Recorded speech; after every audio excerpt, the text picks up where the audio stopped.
¿Qué tal? ¿Cómo están? Bienvenidos a México Vivo. Ayer, hoy y más allá aquí con su servidor, el profe Julián.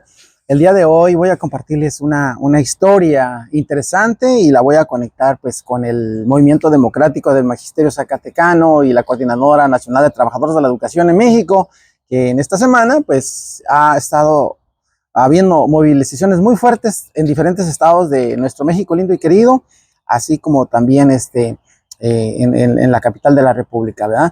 Y bueno, voy a basarme también para hacer un poco de análisis en un libro que escribí yo hace algún año, hace 2 años que escribí este libro. Se llama De Nochistlán, Zacatecas a Los Ángeles, California, crónica de una familia transnacional de 3 generaciones. En este libro, bueno, pues escribe el doctor Rodolfo García Zamora de la Universidad Autónoma de Zacatecas. También escribe el profesor Genaro Ruiz Flores Dueñas, ¿verdad?, quien fuera director de la Escuela Normal de San Marcos, Loreto, Zacatecas. Voy a hablar, él escribe un artículo aquí acerca de la historia del movimiento democrático del Magisterio Zacatecano, a 30 años de su formación, o del movimiento democrático y de la Coordinadora Nacional de Trabajadores de la Educación, ¿verdad? Hay un capítulo, el cual lo dedicamos especialmente a la educación. Voy a hablarles un poco de las remesas, ¿verdad? Un poco de cómo las remesas también se utilizan de manera positiva en México, sin que genere solamente dependencia de los Estados Unidos, porque generalmente las remesas lo que han generado es una dependencia muy intrínseca con los Estados Unidos y hace que muchas de las familias que reciben remesas en México se conviertan en familias ociosas, que solo estén esperanzadas al dinero que se les esté enviando. Pero bueno, hoy vamos a dedicarnos a este capítulo, ¿verdad?, que tiene que ver con el movimiento democrático del Magisterio Zacatecano, ¿verdad?, quien voy a hablarles un poquito, ¿verdad? Y bueno, pues el profesor, voy a hablarles un poco de quién es el profesor Genaro Ruiz Flores Dueñas, quien escribe parte de la historia del movimiento democrático en Zacatecas. Él fue profesor de educación primaria por la Escuela Normal Rural General Matías Ramos Santos de San Marcos, Loreto, Zacatecas, de 1956 a 1962. Es licenciado en matemáticas por la Escuela Normal Superior de la Nueva Galicia, 1968-1974, licenciado en Educación Normal Superior de México en el Politécnico de la UNAM, ¿verdad?, 1974-1976. Maestría en la formación docente de la Universidad Pedagógica Nacional también, profesor rural de educación primaria en Zacatecas, 1962 a 1966.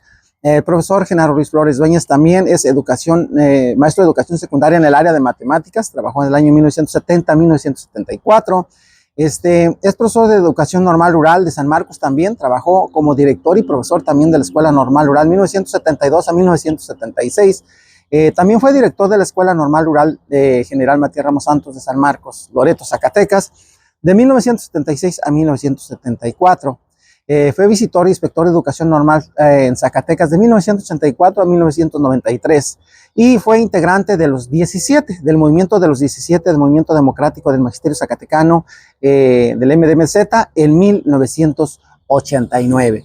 Bien, pues en mi libro que escribí yo hace 2 años, hay un apartado que se dedica a la parte educativa y cómo las remesas fueron aplicadas también para que la tercera generación, porque aquí habla de 3 generaciones, la primera generación que fue mi abuelo, que vino hacia los Estados Unidos, aquí a California, en el año de 1920, luego mi padre, que regresa posteriormente, la segunda generación, y nosotros que emigramos posteriormente, pero la tercera generación sí tuvimos la posibilidad de ir a la universidad y educarnos en México, gracias a las remesas que enviaba mi padre para allá, ¿verdad? Entonces, voy a dedicar esta parte el día de hoy por los últimos acontecimientos que están ocurriendo en México. La semana pasada, movilizaciones muy fuertes en diferentes estados por parte del Magisterio Nacional, que exigen, pues, entre otras de las cosas, aumento salarial, por ahí aspectos que tienen que ver con las pensiones también de los maestros. Y bueno, vamos a hablar específicamente de esto, pero quiero que entendamos y conozcamos, los que no conocen, un poco de esta historia y del movimiento democrático del Magisterio Zacatecano. Vamos diciendo a 36 años, ¿verdad? 36 años se puede decir ya ahorita, 36 años del movimiento democrático del magisterio zacatecano por el profesor Genaro Ruiz Flores Dueñas. Pues en el año del 2019, ¿verdad? O en este año, ya hoy, en este año se cumplen ya prácticamente 3 décadas de un suceso cuyo protagonista central fue el magisterio zacatecano. Este episodio que, amén de calificativos o consecuencias que se hayan atribuido de alguna manera, propició iniciar un recorrido de concepciones y prácticas diferentes a las que de que un modo más o menos generalizado concebían y realizaban los trabajadores de la educación del estado de Zacatecas respecto a su organización sindical. A finales de la década de los 80 del siglo pasado, como seguramente muchos recordamos, la élite del Sindicato Nacional de Trabajadores de la Educación de México se encontraba en la cúspide del poder y para sus prosélitos todo transcurriría viento en popa.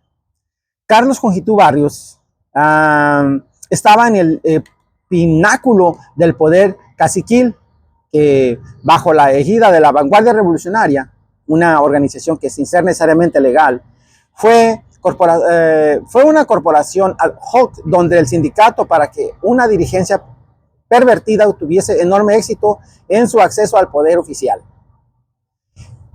Sobredimensionados sus alcances irreales y subestimando a la capacidad de reflexión y autocrítica del magisterio al interior de la organización gremial, llevó sus pretensiones de poder político más allá de lo prudente y también de lo posible, ¿sí? Hace más de 30 años, para ser exactos, hoy estamos en mayo, ¿verdad?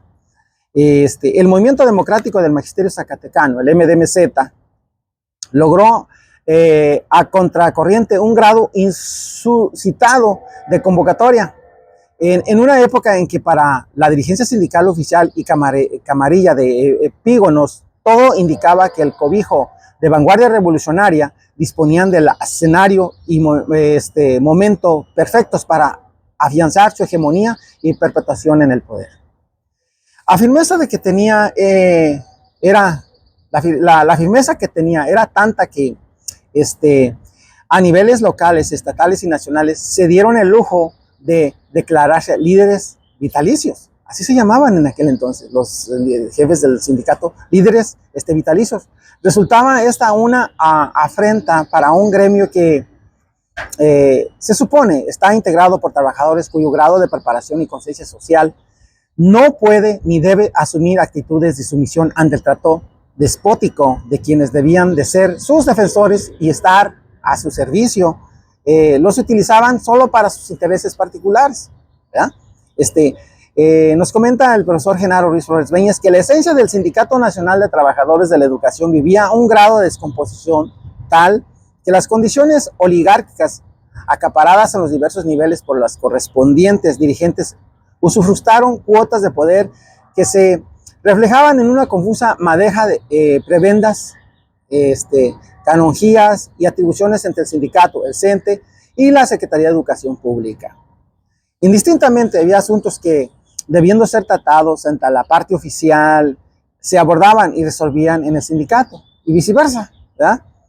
Asuntos de carácter sindical eran manipulados por las autoridades educativas. Sin ponernos nostálgicos y mucho menos románticos, dirigimos que sistemáticamente se vulneraba a los sanos principios que no son fuertes disputas entre grupos antagónicos o no coincidentes, dicho con más elegancia, de maestros. Lograron a mediados del siglo pasado, el 26 de octubre de 1943, fíjense bien, estructurar una organización nacional única de la que deberíamos enorgullecernos, o sea, el Sindicato Nacional de Trabajadores de la Educación, que prácticamente nació en el año de 1943.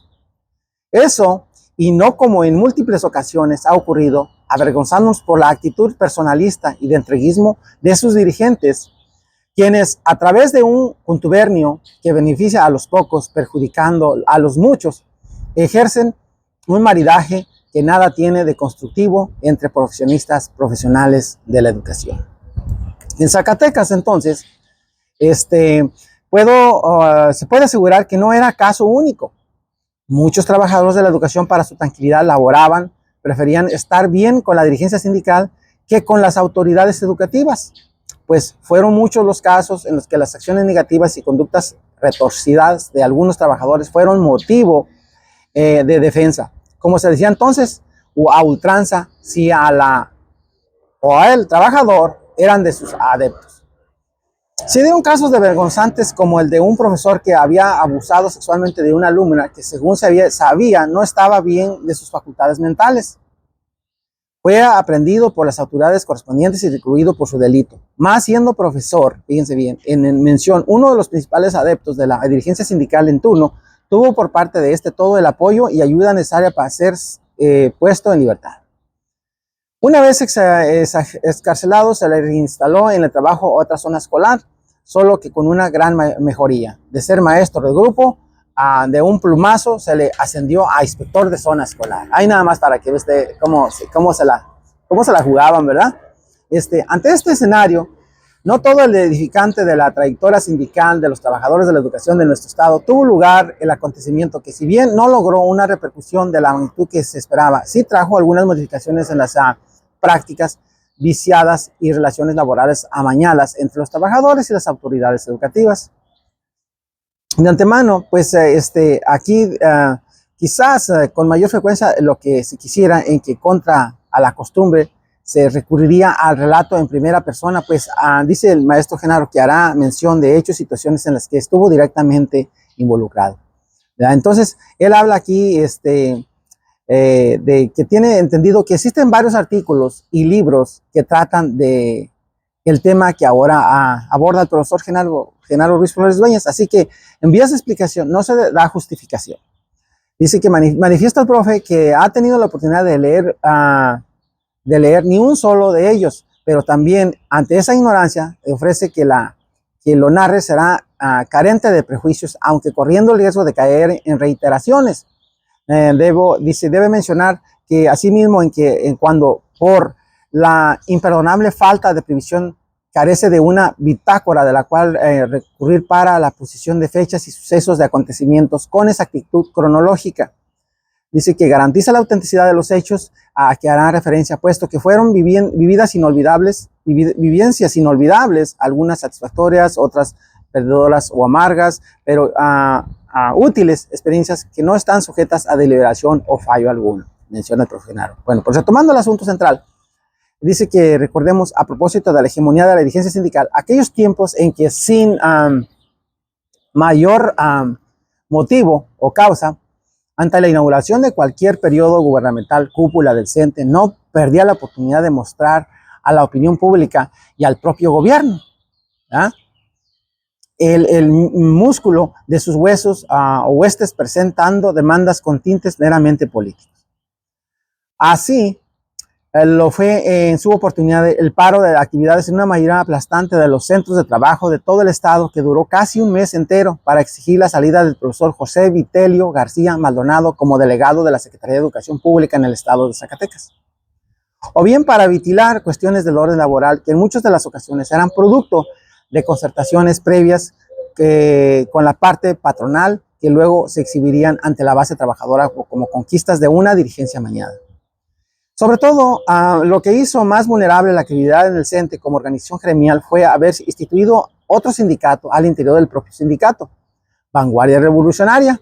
Se erigió como el más fuerte organismo rector, de tal suerte de que dirigentes, como fue el caso de Ramón Martínez Martín, se dirigieron al lujo de organizar concentraciones masivas con tutelaje del más primitivo tinte fascista, bajo consignas lapidarias como entrégale a tu sindicato una vida de lealtad, y creando porras y entonando canciones populares con letras elaboradas a exprofeso.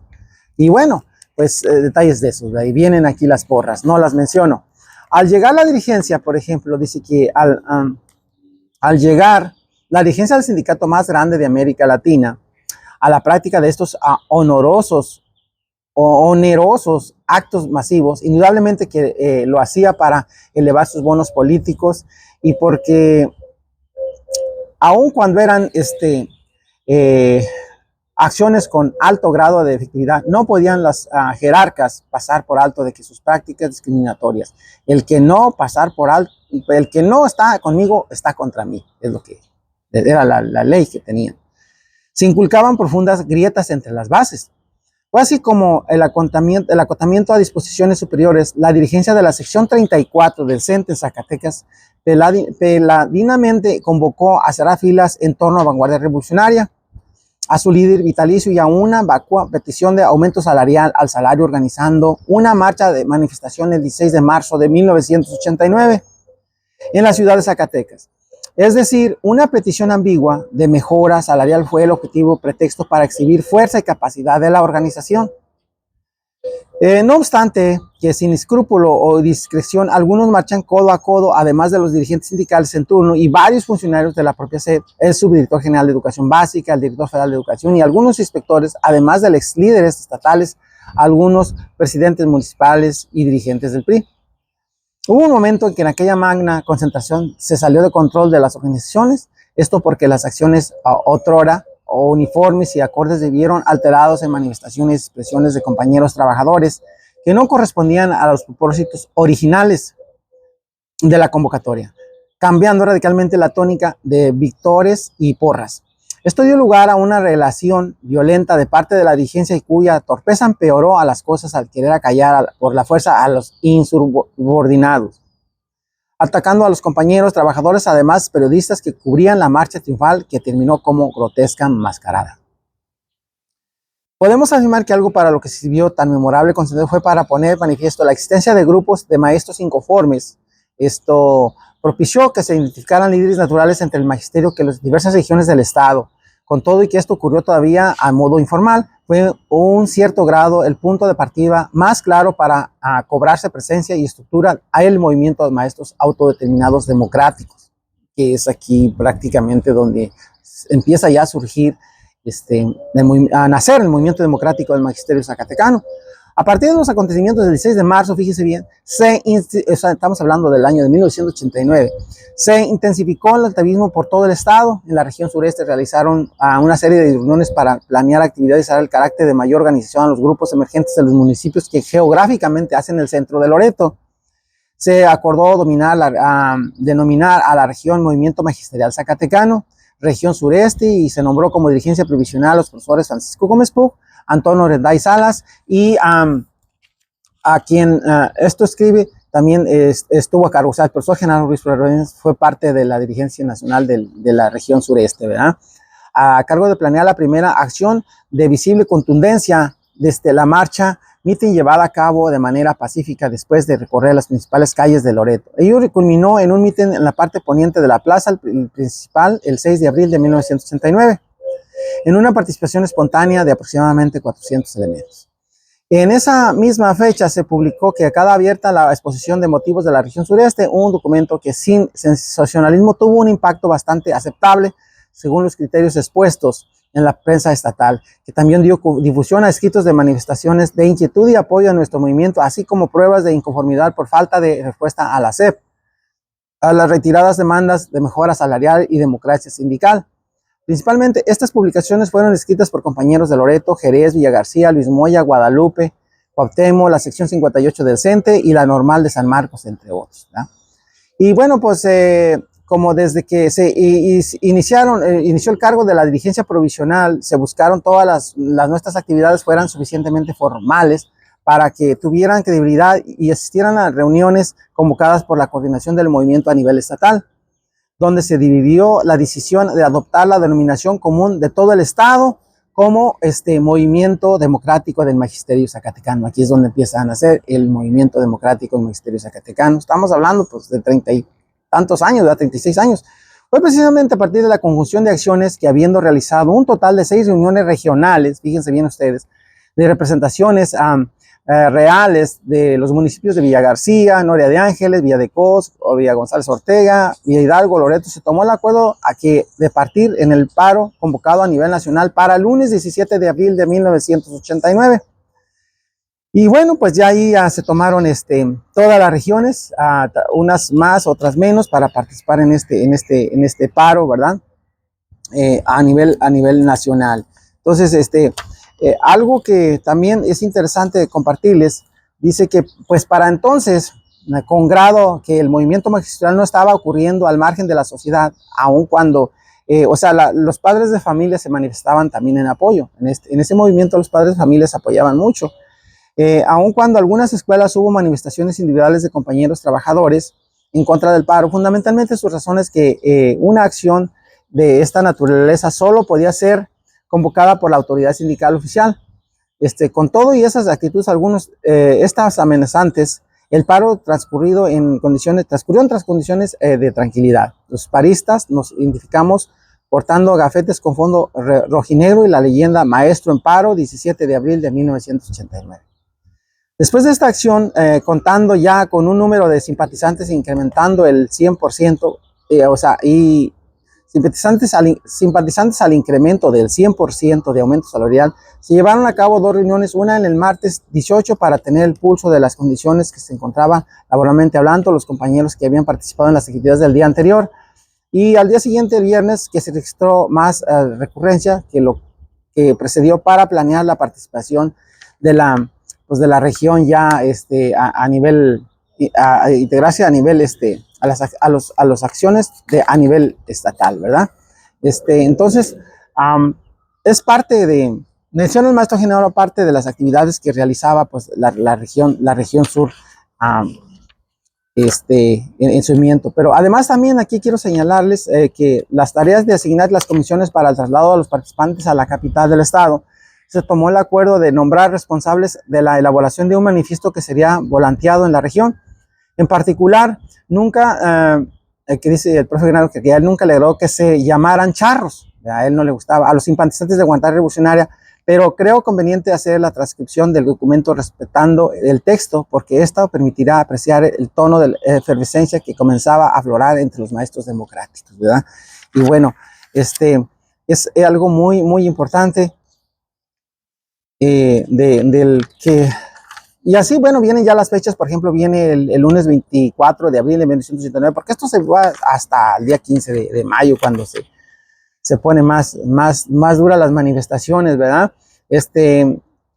Se habla también, por ejemplo, aquí, el movimiento, en ese entonces, el secretario general de la sección 34 del CENTE era el profesor Ovidio Aguilar García. Y pues él fue el que le tocó la fuerza del movimiento. A nosotros nos tocó también participar como región Ochistlán en este movimiento en ese año. Ya pues se participó prácticamente todo el estado. Se integran todas las regiones del estado al movimiento democrático, aunque oficialmente pues no se les reconocía, ¿verdad? Porque estaba muy difícil. Que había descuentos, había suspensiones, y había unas regiones que estaban un poco más difícil participar en el movimiento democrático, porque les digo, tanto el sindicato como la Secretaría de Educación, la SEP, pues se encargaban de descontarles a los maestros, ¿verdad? Entonces, algo muy importante, por ejemplo, el 1 de mayo de 1989, en la precisión que creo que la marcha operó como coyuntura para el MDMZ, el 1 de mayo, y que hasta entonces fue tomado en serio por la parte oficial, porque ya se vio lo fuerte, ¿verdad? La gente del sindicato como parte de las autoridades estatales, el nivel de respuesta de acuerdo con la capacidad de convocatoria del movimiento estaba confirmando el grado de inconformidad entre los trabajadores de la educación, que luego podría aprobar la capacidad de concentración.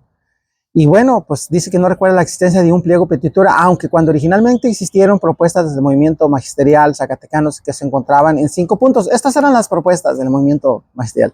Renuncia de Ovidio Aguilar García a secretario general de la sección 34 del CENTE, ese sería el número. El número 2, que se realice la auscultación en las delegaciones para conocer el número de maestros que se pronuncian por la realización de un congreso seccional extraordinario. Número 3, de acuerdo con los resultados de la auscultación, que se otorgue al MDMZ la representación proporcional en función de las carteras existentes y no crear nuevas.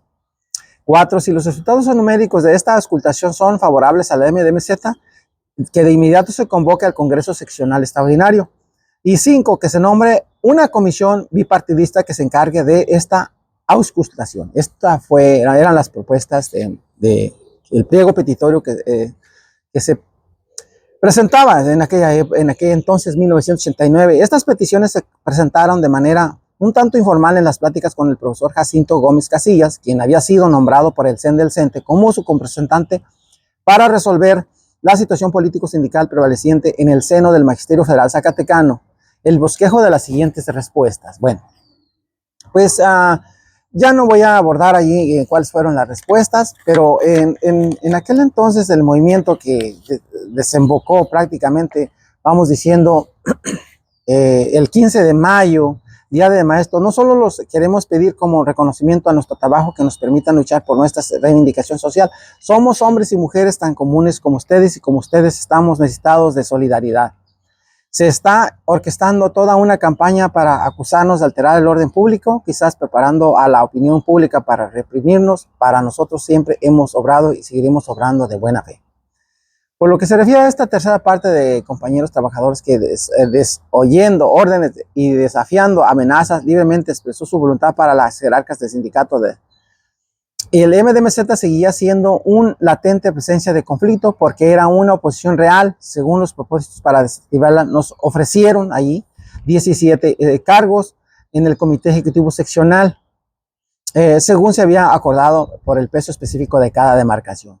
Y bueno, pues esa fue la respuesta que se presentó al Movimiento Democrático Zacatecano, un poco para tranquilizarlo. Y los 17, voy a nombrar los 17 cargos, se nombraron a quienes fue, los 7 espacios que se abrieron fueron los siguientes, profesores. Quedó en aquel entonces Francisco Gómez Pug como secretario de Organización 5, Región Sureste, Isaac Pineda Baena, secretario de Organización 6 de Ojo Caliente, Armando Cruz Palomino, secretario de Organización 7, Región Centro, Víctor Manuel Fernández Andrade, secretario de Organización 8, Sombrerete, Patricio Vázquez Lovera, secretario de Vivienda, Región Joalpa, Juchipila, Juan Torres Gómez, secretario de Conciliación Sindical 2, Región Centro, Romualdo Ortiz Herrera, secretario de Relaciones 2, Fresnillo, Juan Enríquez Escobedo, secretario de Promociones Económicas, Jerez, Hortensia Hernández Ríos, secretaria de Fomento Cultural, Río Grande, Genaro Ruiz Flores Dueñas, secretario de Estadística y Planeación, Región Sureste, Juan Manuel Bonilla Soto, secretario de Propaganda e Información, Fresnillo, 12, Heraclio Blanco Sánchez, secretario de Informática y Programación, Valparaíso, 13, Elida de la Torre Vargas, Comisión de Mejoramiento Profesional, Jerez, Marcos Martínez Ortiz, supervisor de Servicios Médicos, ISSSTE, General Pánfilo Natera, Samuel Correa Carrillo, Comisión de Antecedentes Profesionales, 16, profesor Julián Macías Durán, su servidor, fíjense nada más, aquí aparezco, Comisión de Fomento Artístico Nochistlán, y Armando Tachiquín Torres, también de Nochistlán, solo que él no se asignó comisión porque solicitó declinarla por tener que ausentarse, siendo sustituido en aquella entonces por el profesor Rafael Aguayo Saliva, del mismo municipio, o sea, de Nochistlán, que tampoco se incorporó de manera formal a cargo de la comisión, o sea, ellos no participaron, ¿verdad? Y bueno, pues aquí puede apreciarse a primera vista que algunas secretarías de comisiones fueron creadas solo por salir del paso, ¿verdad? Porque con excepción de los pocos casos en que se hubieran de participar los 4 compañeros a los que se les asignaron secretarías de organización, en los demás cargos hubieron o no voluntad de parte nuestra por respetar el compromiso. Por incómodo que el cargo fuera, nunca se nos asignó espacio físico en las instalaciones del edificio de la nueva sección, porque se habían cambiado del Caballito a una sección que está ahí cerca a la SEC. Antes ahí estaba cerca a la Quemazón, al que jocosamente llamamos el búnker, así le llamábamos, ¿verdad? Que por haber sido desalojados del Caballito, ocuparon las instituciones, por lo que siendo ya parte del Comité Ejecutivo Seccional de la sección 34, continuamos ocupando el edificio antiguo como casa, habitación inclusive. O sea que el Caballito que está ahí por la González Ortega fue prácticamente la casa del movimiento democrático allí, ¿verdad? Entonces, la fricción entre institucionales, que se les llamaba, y los democráticos, siguió. Es cierto que el secretario general convocó a una reunión del Comité Ejecutivo en pleno. Es cierto que aparentemente y de acuerdo con sus propósitos íbamos a trabajar comúnmente. Es cierto que conforme con sus instrucciones elaboramos nuestros respectivos planes de trabajo. Pero también es cierto que nunca hubo la discusión de objetivos, actividades o metas correspondientes, y mucho menos se definió el rubro de recursos, porque jamás, o sea, los democráticos, la parte democrática, jamás se tuvo el apoyo material indispensable, ya no digamos de carácter económico, no lo había. Ni de qué decir que ante el egoísmo, el hermetismo, pudiéramos realizar alguna labor de gestoría, ¿verdad? Entonces, De resaltar, sin embargo, que varios de los 17 en aquel año hicieron poco caso de la cartera que ocupaban, además de que caeríamos del nombramiento respectivo, carecíamos pues del nombramiento respectivo. Posiblemente entendían que la comisión sindical era más que justamente la norma estatutaria, disponer de tiempo para realizar tareas de concientización política, que fue prácticamente a lo que se dedicaron los dirigentes, los 17. Asimismo, fue frecuente la labor de apoyo de movimientos de maestros democráticos de regiones del país por medio de paros laborales, sin amedrentarse de los ajustes que con vara en mano hacía parte oficial mediante los respectivos descuentos, sin que la sección levantara un dedo en su defensa, ¿verdad? Así, en una estira y afloja, invariable nos mantuvimos simulando una simbiosis imposible. Aparentemente se nos comisionaba para presidir asambleas delegacionales de manera mancomunada, pero por lo regular oficiamos la comisión, se nos entregaba con muy poco tiempo para trasladarnos por nuestros propios medios, además, a los lugares donde había que celebrar asambleas, y sin cambio las comisiones de la parte institucional lo hacían utilizando los vehículos propiedad de la sección. Aún así, pues pudimos cumplir algunas veces con la comisión asignada hasta que llegó a la conclusión de las actividades del año escolar, cuando entramos en una especie de letargo. Fue hasta el inicio del nuevo ciclo escolar cuando el movimiento recobró bríos, ¿verdad? Y bueno, pues en vistas de que no había cesado los actos autoritarios contra los democráticos por la parte oficial, aplicados principalmente en la región de Jerez y la región sureste, como resultado del acuerdo tomado en la Asamblea Estatal Extraordinaria del MDMZ, celebrada en la ciudad de Zacatecas el 15 de septiembre de 1989, con la fecha del 18 mismo mes y año, se hizo llegar al ingeniero Juan Manuel Cantú Vázquez, director general de Servicios Coordinados de Educación Pública, el oficio con las demandas en virtud de la actitud de persecución asumida por los funcionarios de la dependencia a su cargo, quienes con falta de ética profesional y responsabilidad como servidores públicos han involucrado de manera evidente su función oficial en cuestiones políticos sindicales. Las demandas concretas fueron, y bueno, pues allá está el pliego petitorio, que ya no voy a mencionar, es bastante extenso, prácticamente problemas sindicales que habían surgido con algunos maestros, pero el aumento salarial que estaba ahí presente, ¿verdad? Entonces, esto fue prácticamente el movimiento democrático del magisterio zacatecano, en la forma como prácticamente tiene sus raíces, al igual que la CENTE en aquella época, ¿verdad? También. Entonces, es muy importante mencionar aquí cómo el movimiento democrático o la Coordinadora Nacional de Trabajadores de la Educación, que voy a comentar por los acontecimientos. Quise hacer un antecedente que está aquí en mi libro, donde escribe el maestro Genaro Ruiz Flores Dueñas, una historia del MDMZ, y porque muchos creen que los acontecimientos que últimamente se están dando surgieron apenas ayer. O sea, este movimiento tiene ya una historia, y no solo en Zacatecas. Aquí voy a mencionar ahora por los movimientos que se están dando a nivel nacional, que surgieron casi y paralelamente en estos estados, y aún sigue presentes y sigue fortaleciéndose el movimiento democrático o la Coordinadora Nacional de Trabajadores de la Educación. Quiero mencionar cuál es la diferencia. Bueno, la CENTE era como la coordinadora nacional a nivel nacional, a nivel país.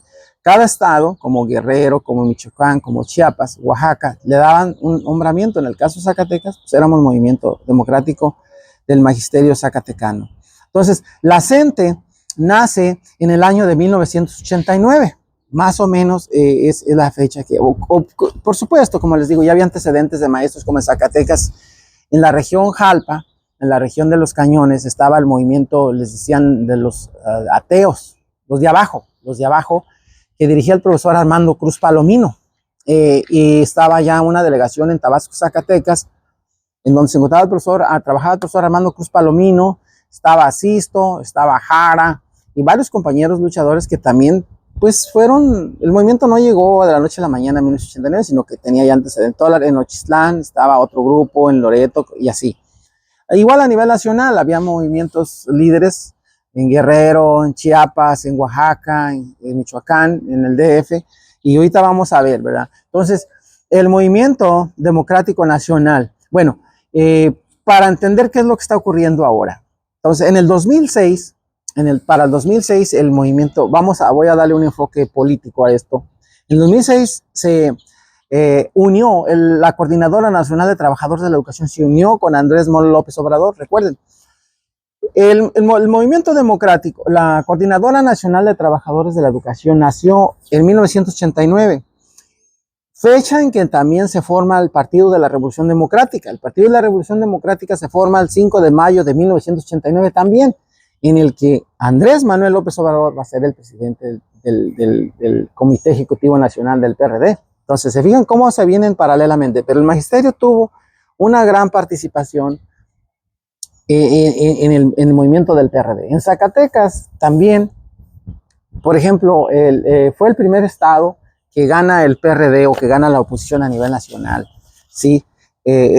Ricardo Monreal va a ser gobernador por una alianza, pero es porque allí los maestros apoyaron al movimiento en 1998.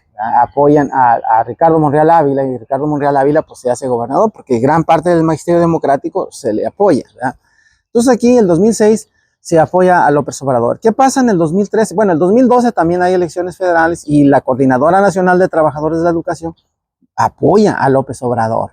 Teodoro Palomino, quien era de los líderes de la Coordinadora Nacional de Trabajadores de la Educación en aquella época, él lo menciona. Él dice que casi la mitad de los maestros trabajaron por López Obrador en el 2012 en un discurso que da en la Ciudad de México en 2013 Teodoro Palomino, líder de la Coordinadora Nacional de Trabajadores de la Educación. Entre los líderes que se encontraban, pues se encontraba Jesús Martín del Campo, René Bejarano, Leticia Ramírez, que posteriormente, Leticia Ramírez creo que es parte del gobierno, o fue parte del gobierno de López Obrador, algo en educación. Todos ellos llegaron, igual como en Zacatecas, en todos los estados, los maestros democráticos fueron incluidos allí en los gobiernos, ¿verdad? El 2016 también, ahí entra la maestra en Oaxaca, por ejemplo, se le dan posiciones políticas a los maestros. A nivel nacional, el Sindicato Nacional de Trabajadores de la Educación es aproximadamente 1 millón de maestros. O sea, no son poquitos. Entonces, gran parte de ese magisterio se apoya a López Obrador. Pero otra cosa que quiero mencionarles, el movimiento de 1989, les hablé yo en Zacatecas, que es del magisterio, en 1989, había que buscar la caída de Ovidio Aguilar García. A nivel nacional estaba Carlos Jongitud Barrios. Entonces, fue en la época que estaba Salinas de Gortari. Salinas de Gortari tumbó todos esos liderazgos. No sé si ha sido para bien o para mal, pero Carlos Jongitud Barrios es derrocado por la CENTE, pero también al mismo tiempo apoyado por el gobierno, impulsado desde dentro. Llega Elbester Gordillo. Se impulsa a Elbester Gordillo como líder del Sindicato Nacional de Trabajadores de la Educación, pero va impulsada por Carlos Salinas de Gortari. Recuerden ustedes que el Movimiento Democrático y la Coordinadora Nacional de Trabajadores de la Educación, en su mayoría de los líderes, tienen una filosofía marxista, leninista, son comunistas, son de izquierda. Entonces, todos los movimientos de izquierda, todos los movimientos marxistas, o son manipuladores, ¿verdad?, o son mentirosos. Eso es lo que hay, y eso ha sido. Entonces, estos movimientos siempre fueron manipulados. Así que en el movimiento de 1989 de la Coordinadora Nacional de Trabajadores de la Educación, que su objetivo era tumbar a Carlos Jongitud Barrios, lo derrocan, pero era un movimiento que venía como por detrás manipulado, ¿sí? Salinas de Gortari, que Ramos no, estaba detrás de ahí, impulsó a Elbester Gordillo y llega como líder nacional de Elbester Gordillo. Así nace la Coordinadora Nacional de Trabajadores de la Educación. Bueno, es uno de los aspectos, ¿verdad?, que da origen. Entonces, tanto Zacatecas como, yo no hablo de otros estados, porque hablo de Zacatecas porque soy de Zacatecas, ¿verdad? Y me tocó formar parte del movimiento democrático de Zacatecas, fui parte de los 17 en el momento. Bueno, y lo vivimos, pues. Entonces, después en el año del 2018, Andrés Manuel López Obrador llega pues, más bien llega con el apoyo de la Coordinadora Nacional de Trabajadores de la Educación. O sea, es un montonal de votos que le dan los maestros. Pero después del 2018, ¿qué hace Andrés Manuel López Obrador? Los ignoró. López Obrador ignora a la Coordinadora Nacional de Trabajadores de la Educación, a los maestros. Recuerdan que, bueno, hubo un rompimiento, no sé si recuerdan ustedes, más o menos fue el 21 de agosto del año 2021, que se echa abajo, por ejemplo, ahí, o más bien un grupo de maestros en Oaxaca, les retienen a Andrés López Obrador, no se recuerdan a su carro o su ven donde iba, la camioneta donde iba, lo paran, lo secuestran un rato un grupo de maestros, no lo dejan pasar, ahí le gritan a Andrés López Obrador. Fue un error votar por Obrador. Y ahí, pues imagínense, detienen al presidente de México, los de la CENTE, allí rompen prácticamente la CENTE, o no la CENTE, sino López Obrador, lo menciono, lo rompe con la CENTE. Estamos hablando en el 2018. Entonces, a partir del 2021, 2022, van nombrando dirigentes como Mario Delgado y empiezan a negociar algunas posiciones, pues tratando de calmar a los maestros, darles, como luego dicen, su hueso, para calmarlos. Les ofrecen puestos públicos a maestros. Muchos maestros llegan, incluso desde 1989, por ejemplo, en Zacatecas, en 1989, Ricardo Monreal, ¿qué es lo que hace? La Secretaría de Educación se la ofrece el Movimiento Democrático, y es que el profesor Armando Cruz Palomino va a ser secretario de Educación en Zacatecas, era el líder del Movimiento Democrático en Zacatecas.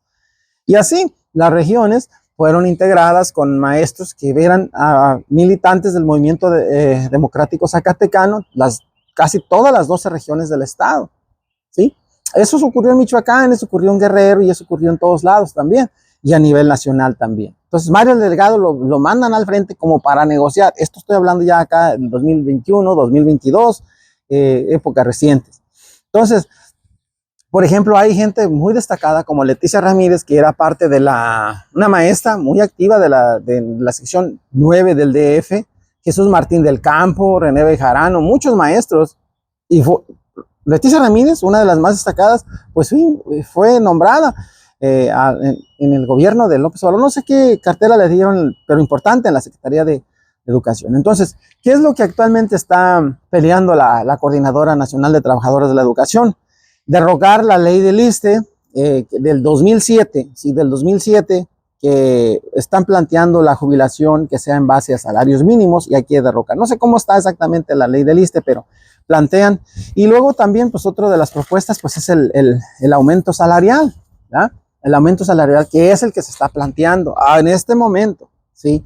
Entonces, hoy el problema es que el movimiento está sumando a otros inconformes de la Cuarta Transformación. Entonces, el movimiento está creciendo, se está fortaleciendo, y realmente, con este rompimiento que da la Coordinadora Nacional de Trabajadores de Educación, hay un camarada que se llama... lo voy a mencionar, es Raúl Morán. Raúl Morán es un dirigente fue presidente municipal de Morelia, parece que es senador ahorita en la actualidad, pero es de los líderes de la CENTE. Entonces, él quedó muy inconforme cuando nombran de secretario de Educación Pública a Mario Delgado. Si Mario Delgado es actualmente secretario de Educación, entonces Raúl Morán es uno de los líderes de la CENTE. Hay muchos, porque la CENTE no tiene un solo dirigente. Cada estado tiene sus propias dinámicas, como Guerrero, Chiapas, ¿no? Entonces, él mueven el movimiento contra la Cuarta Transformación. O sea, lo que yo les mencionaba, la mayoría de estos dirigentes son marxistas, son leninistas, son izquierdistas, y generalmente todos los movimientos izquierdistas, porque yo he estudiado y lo viví, son movimientos manipulados. Detrás de eso hay muchas cosas que engañan a la gente, la suben, la utilizan para tumbar a otros. Entonces, el movimiento ahorita en la actualidad está en contra no de López Obrador, sino de la Cuarta Transformación, porque les dieron la espalda a la Coordinadora Nacional de Trabajadores de la Educación, le dan el nombramiento a secretario de Educación a Mario Delgado, Raúl Morán, pues no está Morán, no está, creo que es senador, no aceptó y no aceptan como secretario. Él quiso ser secretario, él quería ser secretario de Educación, pero no se lo dieron. Entonces, Raúl Morán es como una piedrita en el zapato para la Cuarta Transformación. Es cuando la Cuarta Transformación prácticamente, o digamos, no tiene oposición afuera, en el PRI, la oposición está dentro. La Cuarta Transformación va a caer desde adentro, sus enemigos están adentro.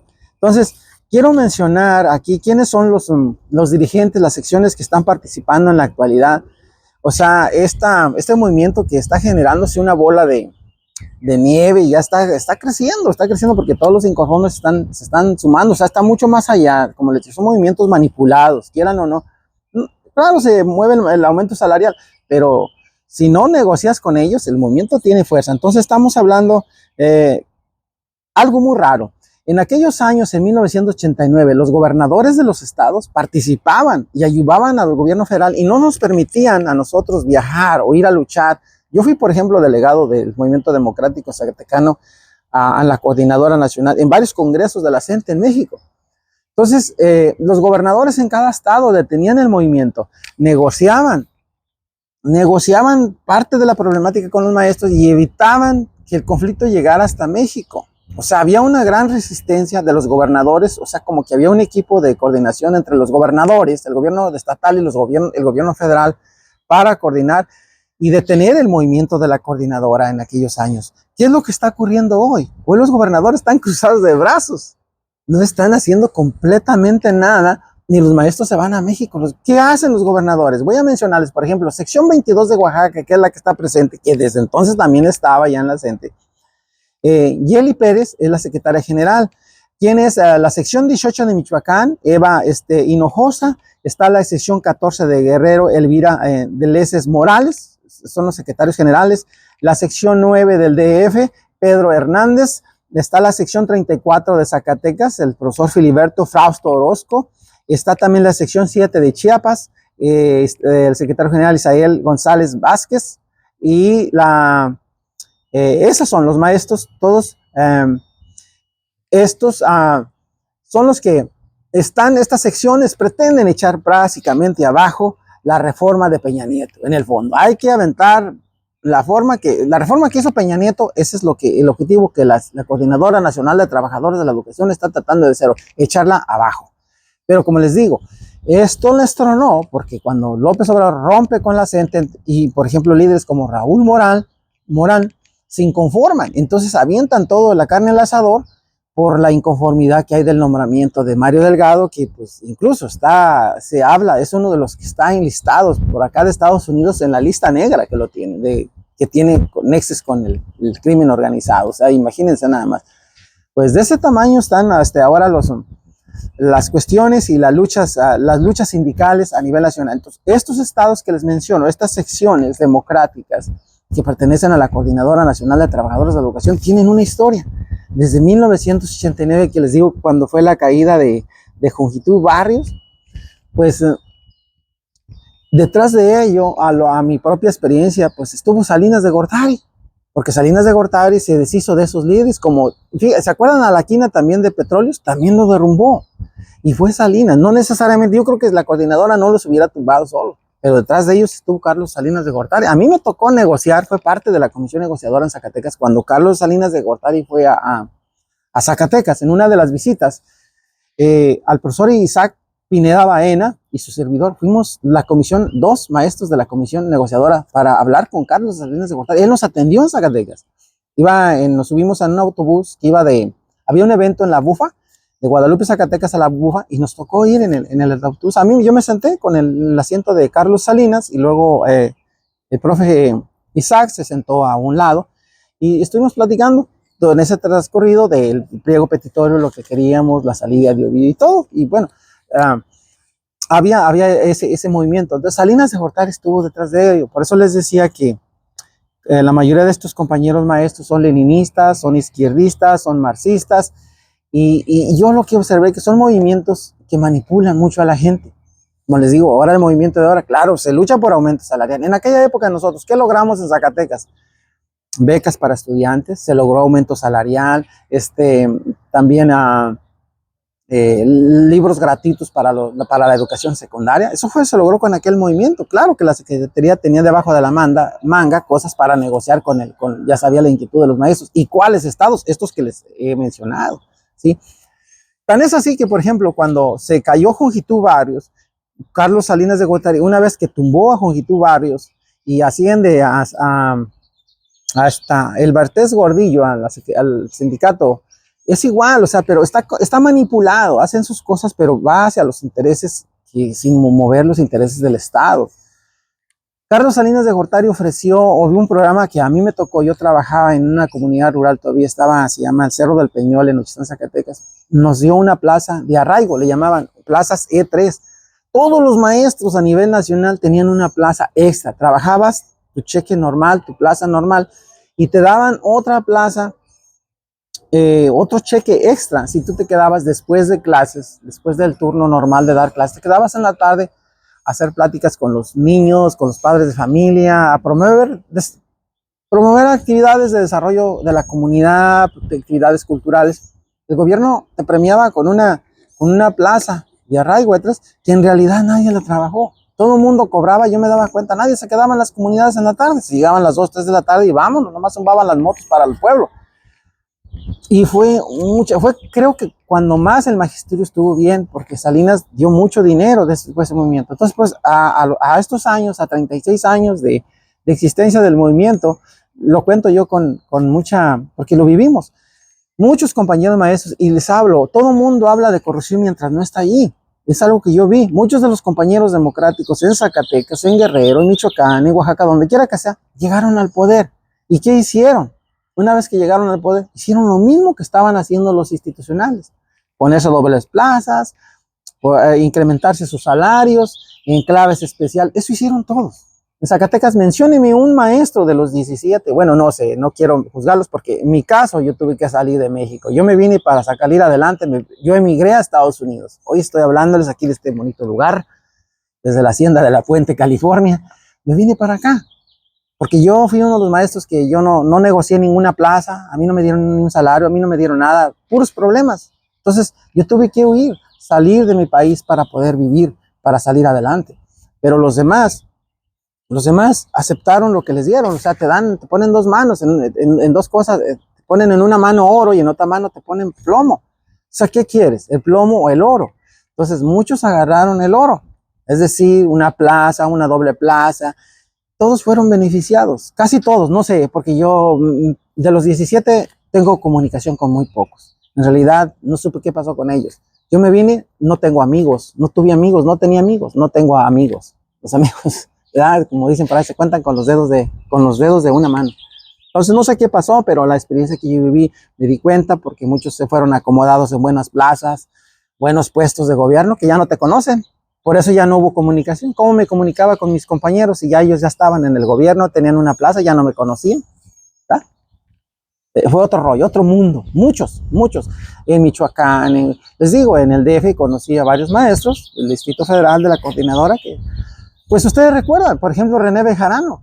René Bejarano fue un miembro de la Coordinadora Nacional de Trabajadores de la Educación, profesor de la novena, y no lo hallaron con maletas de dinero ahí que anda, no sé si andará huyendo todavía, no sé qué pasaría. Pero muchos así, o sea, como que andas luchando por beneficios, incrementos salariales y beneficios de la comunidad y llegas al gobierno y haces exactamente, o peor todavía, como decía mi abuelo, están más hambriados y roban más. Pero bueno, esa fue la experiencia y bueno, con mucho respeto aquí el profesor Genaro Ruiz Flores Dueñas, una de las personas que también creo que fue fiel a sus principios, a su filosofía, pues él colabora conmigo en este libro, ¿verdad? Donde hablamos también de las remesas, hablamos de la historia de una familia, de mi familia, pues una familia transnacional de 3 generaciones, ¿verdad? Que vinimos hacia los Estados Unidos, consecuencia de la injusticia, de la falta de empleo, que es lo que decimos, o sea, cuando habla la presidenta hoy en día de las remesas sociales, voy a tocarlo un poco, de las remesas, que se va a cobrar el 5% de impuesto. Ella se molesta, pero ¿por qué se molesta? O sea, ¿qué tiene que hacer? El gobierno que está haciendo aquí en Estados Unidos en la actualidad está en lo correcto. Aquí en Estados Unidos pagas impuestos por comprar una casa, pagas impuestos por trabajar, pagas impuestos por ir a una tienda, por todo pagas impuestos. Entonces el que está mandando dinero o los que estamos mandando dinero a México, ¿por qué no vamos a pagar impuestos? El 5%. ¿Por qué es gratis el dinero? Ahora, mi pregunta es, ¿por qué la presidenta está de México cuestionando la cuestión de las remesas, que es una injusticia? ¿Por qué es una injusticia? Esa no es una injusticia. O sea, la injusticia es que ella, estando en México, no promueva o permita que nosotros nos vengamos, tengamos que salirnos de nuestra tierra, de nuestras casas, de nuestros pueblos y venirnos a rifarnos la vida a otro país. Esa es la injusticia. Ahora, ¿qué se ha hecho? El año pasado se mandaron 67,000 millones de dólares a México de remesas. ¿Qué se está haciendo con las remesas México? Están haciendo un país dependiente, flojo, no trabaja la gente. O sea, cuando yo estuve allá en Zacatecas, porque soy de familia y lo menciono aquí en el libro, yo promoví proyectos productivos. En el sur de Zacatecas, yo porque era una familia de migrantes, yo propuse y propusimos, aquí lo menciono en mi libro y hay proyectos que voy a presentarlos también. En aquel entonces promovíamos proyectos productivos, decíamos, y promoví el azafrán, el agave, la miel, el nopal. Como era profesor rural, o éramos profesores rurales, tenía más maestros que nos apoyábamos. Trabajábamos en comunidades rurales en el campo, con padres de familia. Muchas familias de ellos, los niños o los estudiantes que teníamos, sus papás estaban aquí en Estados Unidos y sus mamás allá. Entonces nosotros promovíamos que decíamos, no gasten todo el dinero que te mandan de Estados Unidos. Si te mandan 100, 200 dólares, gasta 80 y deja 20. Y los 20 dólares vamos haciendo un negocito, o sea, ayudábamos a las comunidades, por ejemplo, a impulsar, en nuestro caso, a sembrar azafrán por el sur de Zacatecas. El azafrán es un producto caro. Entonces, promovíamos la plantación de azafranes para que las familias y los niños, del dinero que les mandaban de Estados Unidos, sembraban azafranes y de allí sacaran dinero, que pusieran colmenas, miel, con las remesas y que las remesas se multiplicaran, que pusieran una panadería, los talleres de camisas charras en Nochistlán, por ejemplo, ¿no? Hicieran un tallercito de camisas charras y las muchachas trabajaran allí en el campo bordando, haciendo, y entonces la remesa no se acaba, sino que tú inviertes la remesa en las camisas, en la costura, en la ropa. Había un señor ahí en Nochistlán, es mi amigo, don Juan Manuel Regalado, él tenía sus talleres de camisas charras, él también era un migrante. En los ranchitos, llevaba una máquina, un rancho, y entonces las muchachas les llevaba las ropa para que la cosieran, para que hicieran, y ya él iba, nomás recogía cada semana. Los vendían en Aguascalientes, o aquí en Estados Unidos también traíamos su ropa. Entonces, eso era lo que promovíamos nosotros, que las remesas no fueran totalmente la gente dependiente de la remesa, como es lo que pasa. Entonces, ¿qué está haciendo el gobierno federal? No hay una política de desarrollo económico donde promueva o eduque a las comunidades que hagan uso productivo de las remesas. Otras familias, por ejemplo, en mi caso, pues mis papás, yo pude estudiar porque me dieron dinero para ir a la escuela, para estudiar en la universidad, muchos así. Otros pues se los gastan, van a la tienda, decía una persona, yo no me voy a morir de hambre, llega el dinero y vámonos a los tacos, ni siquiera hacen de comer, a comer tacos y vámonos a los elotes y al fin de semana, mándame más dinero. Entonces esas familias no trabajan, son improductivas, son atenidas. Y en México hay millones de personas que son atenidas, están nada más a la remesa. 67,000 millones de dólares se enviaron el año pasado. Y eso es donde la presidenta debería decir, esa es la injusticia, que no promueve desarrollo, porque aún con ese dinero que se está enviando, debería promover desarrollo social en las comunidades, agrícola, ganadero, muchas cosas, industrial, en los pueblos. No lo hace, mejor se pone, es una injusticia del 5% que se le va a cobrar de impuestos a las remesas. Pues ni modo, cada país tiene que hacer lo que se tiene que hacer, pero el presidente de México no hay una política que beneficie y nunca lo ha habido, ¿verdad? Entonces, así están los problemas. El magisterio ahora, le digo, un movimiento social viejo con más de 30 y tantos años, 36 años, desde su nacimiento, ahora pues enfrentado contra el gobierno federal porque rompieron. Entonces siempre la política va a ser así, los de arriba van a utilizar a los de abajo para tumbar a los de arriba, a los del medio van a utilizar a los de abajo para tumbar a los de arriba. Cuando los de medio llegan arriba al poder, a los de abajo los vuelven a dejar abajo y siempre los pobres van a estar siempre fregados.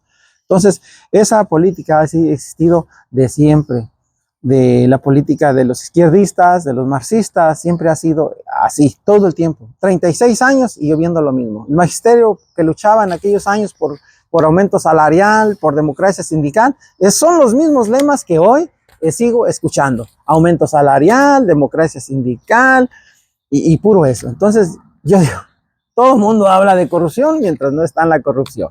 Así que, pues, bueno, hasta aquí por el día de hoy. Muchísimas gracias. Los espero el próximo martes, 3 de la tarde o sábado, 3 de la tarde, para que me acompañen, me den un like, o hagan un comentario, lo que sea. Con respeto, les comento esto desde la parte que nosotros lo vivimos y desde su perspectiva del profesor Genaro Ruiz Flores Dueñas. Así que muchísimas gracias. Los espero la próxima aquí en México Vivo, ayer, hoy y más allá. Gracias. Hasta la próxima. Nos vemos.